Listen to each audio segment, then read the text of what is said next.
السلام عليكم. اليوم عندنا ايفيكو موتور سي 13 دو لا كوروا ديستريبيسيون جوان سبي تاع الفيفرو كاملوط المونطو عندو تيربو لا يدير الحس لا تيربين يدير الحس فروطي كما راكم تشوفوا.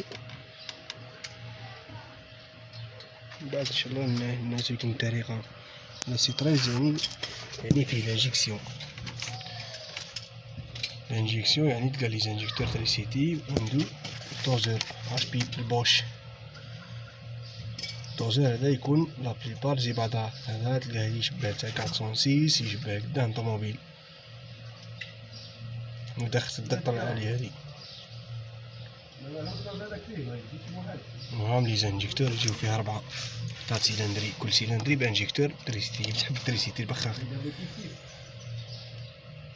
هذا الموتور يجي خير من سي 11 بيسك يجي اصلا بواط 6 يجي تيري مليح ويجي الموتور تاعو حنين ساكت بيسك ليكسبلوزيسيون تاعو مليحه. لي زانجيكتور تاعو يكونوا يمدوا المازوت رادات خفيف يساعد في الاحتراق. يجي الموتور ساكت ماشي كيما سي 11 يجي يدير الحس.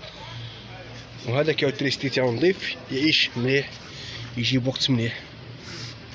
من بعد ان شاء الله نعطيكم الطريقه تاع كيفاش نبدلو لا كوروا ديستريبيسيون، كيفاش نفيريفيو التيربو، كيفاش ثاني نديرو لي بالي سونطرال كيفاش نبدلوهم. نعطيكم الطريقه ان شاء الله في فيديو خلف ربي ان شاء الله.